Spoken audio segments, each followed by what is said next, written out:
Hi guys, welcome the Pakistani family life. कैसे आप सब? मेरा नाम मुजाद है। मैं नाना यार भाई साहब, हमारा पाकिस्तानी भिखारी पीएम पहुंच चुका है सऊदी अरेबिया और उसका रेड कारपेट से स्वागत ही नहीं हुआ भाई साहब, और मुंह पर थप्पड़ मारे गए हैं भाई सऊदी अरेबिया की तरफ से, जैसे भाई किसी देश का पीएम नहीं कोई भिखारी लैंड हुआ हो। अच्छा, रेड कारपेट नहीं बिछाई गई? कोई नहीं बिछाई गई, और भाई साहब जोरदार थप्पड़ पड़ चुका है पूरे पाकिस्तान को कि ये है तुम्हारी औकात।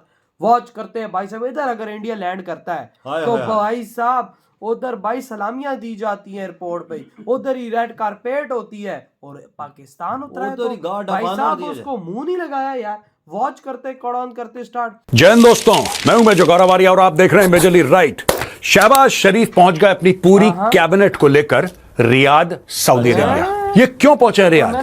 8th edition of the future investment initiative, यानी कि ये गए हैं पाकिस्तान में इन्वेस्टमेंट मांगने के लिए।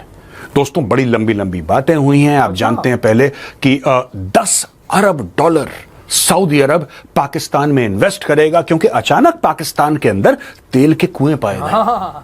अचानक पाकिस्तान के अंदर 200 से लेकर 250 अरब डॉलर के कोयला, उसकी खानें, उसकी खदानें पाई गई पाकिस्तान में। अचानक पाकिस्तान में दूध और शहद की नहरें पाई गई। ये किसी को नहीं पता है, ये सिर्फ पाकिस्तानियों को पता है। पूरे पाकिस्तान इसके पहले 2 अरब डॉलर के MOU साइन करे सऊदी अरब और पाकिस्तान ने, और बोला इन्वेस्टमेंट, लेकिन आज तक अपनी कौम को यह नहीं बताया दोस्तों कि ये MOU हैं किस चीज के। क्या ये कॉन्ट्रैक्ट में ये तब्दील होंगे? इससे पाकिस्तानियों की जिंदगी कैसे आसान होगी?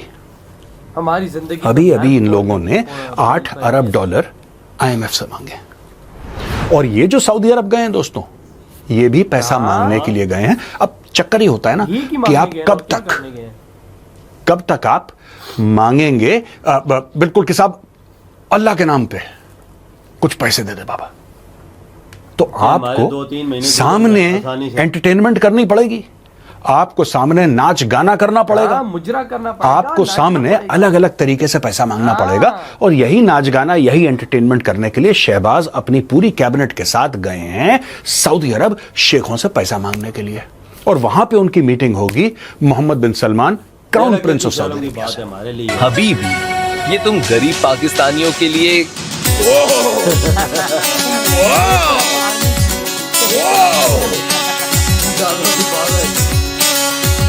ये जो पूरी इन्वेस्टमेंट है दोस्तों, इसमें $70 मिलियन एग्रीकल्चरल सेक्टर में सऊदी की इन्वेस्टमेंट का भी एक MOU है। अच्छा, $70 मिलियन। आज मैं आपको बता दूं ये MOU क्या है। ये भी साइन नहीं हुआ है, मतलब MOU है, अग्रीमेंट साइन नहीं हुआ है। लेकिन आज मैं आपको प्रेडिक्ट करके बता देता हूं, ये वीडियो सेव कर लेना। ये कुछ नहीं है भाई, कुछ नहीं, ये तो हमें भी पता। सऊदी आएंगे, जमीन खरीदेंगे, क्योंकि पाकिस्तान में there is nothing called agriculture. ये झूठ बोलते हैं एक दूसरे से। सऊदी आएंगे, $70 मिलियन देंगे, इनकी जमीनें ले जाएंगे। इन्होंने अपने एयरपोर्ट गिरवी रखवा दिए, इन्होंने अपने मोटरवेज गिरवी रखवा दिए, ये अपनी जमीनें भी गिरवी रखवाएंगे। इसमें क्या दिक्कत है? Speaker of the Russian federation council ये गिरवी रखेंगे वैलेंटीना मैत्वियेंको, इनसे मिले आसिफ अली जरदारी, राष्ट्रपति पाकिस्तान।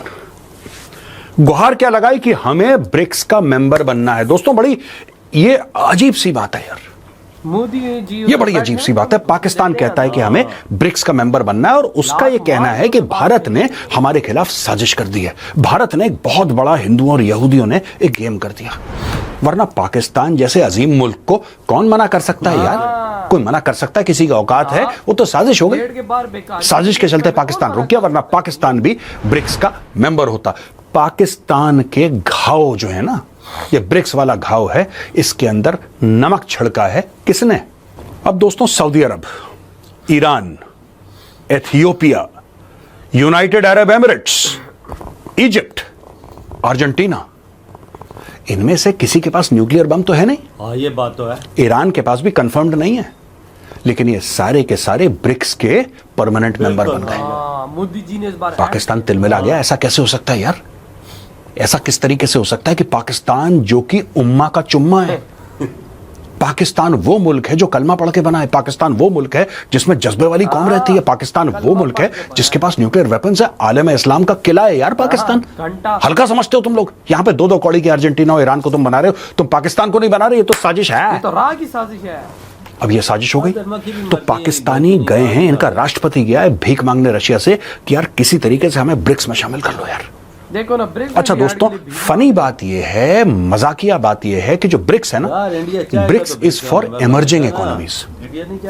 वो भिखारियों का कोलेशन नहीं है, वो उन इकोनॉमीज का। ये ब्रिक्स बेसिकली गोल्डमैन सैक्स के जो चीफ इकोनॉमिस्ट थे, उन्होंने टर्म कॉइन करा था ब्रिक्स कुछ समय पहले, और उन्होंने बोला था ये जो कंट्रीज हैं, ब्राजील, रशिया, इंडिया, चाइना, शुरू में ये 4 ही थे, BRIC ब्रिक था ये, बाद में साउथ अफ्रीका आ गया तो ब्रिक्स हो गया ये जो 4-5 देश हैं, 5 देश मिला के आप समझ लीजिए, ये दुनिया को लीड करेंगे। ये इकोनॉमीज ग्रो कर रही हैं बड़ी तेजी से, बहुत तेजी से, रफ्तार से ये इकोनॉमीज ग्रो कर रही हैं और ये दुनिया को लीड करेंगे। इनका नाम है ब्रिक्स। ये उन्होंने टर्म कॉइन करा। अब पाकिस्तानी किस एंगल से, मैं आपसे पूछता हूं दोस्तों, इसमें पाकिस्तानी भाई बहन भी देख रहे होंगे, पाकिस्तानी भाई बहन ये बताएं आप लोग किस एंगल से एक इमर्जिंग इकोनॉमी, डिफॉल्ट के दहाने पे आप खड़े हैं। जब आपका राष्ट्रपति रशिया में कहता है कि इमर्जिंग इकोनॉमीज के साथ हमें उस टेबल पे बैठाओ, वहां पे आपका प्रधानमंत्री जाके मोहम्मद बिन सलमान के सामने भीख मांग रहा है प्राउडली। वो नाच गाना कर रहा है कि दो हमें, वो अलग अलग डांस के स्टेप्स कर रहा है, वो कह रहा है ऐसे नहीं तो ऐसे दे दो, वो कह रहा है कुछ तो दो, नाच के। और दोस्तों यहां पे पाकिस्तान की मुनाफकत सामने आती है। पाकिस्तान हर समय, देखिए पाकिस्तान की पार्लियामेंट में क्या क्या बातें होती है, मैं बार बार क्यों बोल रहा हूं ये, और पहली बार नहीं बोल रहा, हजारों बार पहले बोल चुका हूं, पाकिस्तान की पार्लियामेंट में क्या बातें होती हैं कि फिलिस्तीन के लिए हमारा दिल धड़कता है, फिलिस्तीन के लिए हमारा दिल धड़कता है, कश्मीर के लिए हमारा दिल धड़कता है, हम परेशान हैं, हमारे मुसलमान भाइयों को यहूदी मार रहे हैं, हमें दुख है, हमें गम है, हमें गुस्सा है, हम कुछ करेंगे। और वो गम और गुस्सा कैसे निकलता है कि इनकी सारी उम्मीदें हैं ईरान से। इसीलिए पाकिस्तानी एंकर टेलीविजन पे जाके झूठ बोलते रहते हैं कि अगर इस बार इसराइल ने हमला करा तो इसराइल नस्ते नबूत हो जाएगा, ईरान उसको छोड़ेगा। ये सारे के सारे लाहौरी बैठ के झूठ बोलते हैं लाहौर में, all of them to the last person, thoroughbred liars, thoroughbred liars. ये कुछ अपना गेम घुमाते रहते हैं कि इसराइल ने ये कर दिया, इसराइल ने ये कर दिया, ठीक है। और वहां पे ईरान है कि ईरान सिर्फ बटन दबा के मिसाइल मार रहा और कुछ नहीं कर रहा। तो आज पाकिस्तानी भाइयों बहनों एक सवाल है, ज्योग्राफी का एक सवाल है। इस्लामाबाद से रियाद कितनी दूर है? 2-2.5 घंटे का रास्ता है। इस्लामाबाद से मॉस्को कितनी दूर है? इस्लामाबाद से आबू धाबी कितनी दूर है? इस्लामाबाद से न्यूयॉर्क कितनी दूर है? इस्लामाबाद से लंदन कितनी दूर है? इस्लामाबाद से बीजिंग कितनी दूर है? इस्लामाबाद से अंकारा कितनी दूर है? इस्लामाबाद से टोरंटो कितनी दूर है? देखिए, आपने देख लिया कितनी दूर है, थाउजेंड्स ऑफ किलोमीटर्स, इस तरफ उस तरफ, चाहे मॉस्को हो, बीजिंग हो। अब पाकिस्तानियों एक बात पूछना चाहता हूं आपसे, इस्लामाबाद से गजा कितनी दूर है? 3600 तकरीबन, नजदीक है। सोचिए तो कितनी दूर है गजा इस्लामाबाद से। आपके हुक्मरान दुनिया की हर एक कैपिटल सिटी में पहुंच जाते हैं कटोरा लेके। आपके हुक्मरान, आपका आर्मी चीफ, दुनिया की कोई ऐसी अमीर देश नहीं है जहां पे ना पहुंचा हो कटोरा लेके भीख मांगने के लिए। सही बोला। और ये आपके जिहाद का आलम है पाकिस्तानियों, कि दुनिया में हर जगह जहां पैसा है वहां पहुंच जाते हो, अभी तक गजा नहीं पहुंच पाए। 36 किलोमीटर है। Shame on you. बात तो सही मेजर साहब, शेम ऑन यू।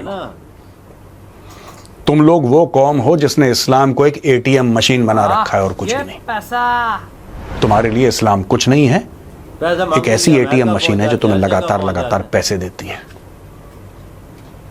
कभी मजहब के नाम पे, कभी किसी और चीज के नाम पे, कभी सिक्योरिटी स्टेट के नाम पे। बस भुनाते रहो। गजा नहीं पहुंच पाए तुम लोग, अभी डंकी मार के गजा पहुंच जाते। अच्छा, इंटरव्यू आते हैं बड़े बड़े पाकिस्तानी टेलीविजन पे, बड़े बड़े इंटरव्यू आते हैं, यूट्यूबर लेते हैं इनके इंटरव्यू, लोगों के मुंह के अंदर माइक डाल देते हैं लोग। क्या बोलते हैं इनके इंटरव्यूअर्स? आप बताइए, क्या आप गजा जाएंगे? गजा जाना पसंद करेंगे? जिहाद लड़ना पसंद करेंगे? इंशाल्लाह हम जिहाद लड़ेंगे, अगर सिर्फ हमारी गवर्नमेंट हमें एक बार इजाजत दे दे। इजाजत दे दे, जिहाद लड़ने के लिए इजाजत दे दे भीख तुम्हारी मांगने की गवर्नमेंट? इजाजत नहीं लेते हैं ये। तुम्हारी गवर्नमेंट तुम्हें इजाजत देती है जब तुम डंकी मार के लंदन जाते हो, डंकी मार के कनाडा पहुंच जाते हो, डंकी मार के फ्रांस पहुंच जाते हो, डंकी मार के ऑस्ट्रेलिया पहुंच जाते हो, देखा? तब तुम्हारी सरकार तुम्हें इजाजत देती है, तुम्हें फैसिलिटेट करती है। जब तुम डंकी मार के ये गोरे देश पहुंच सकते हो, वेस्टर्न कंट्रीज पहुंच सकते हो बिना सरकार की इजाजत से, तुम्हारी सरकार इजाजत देती है?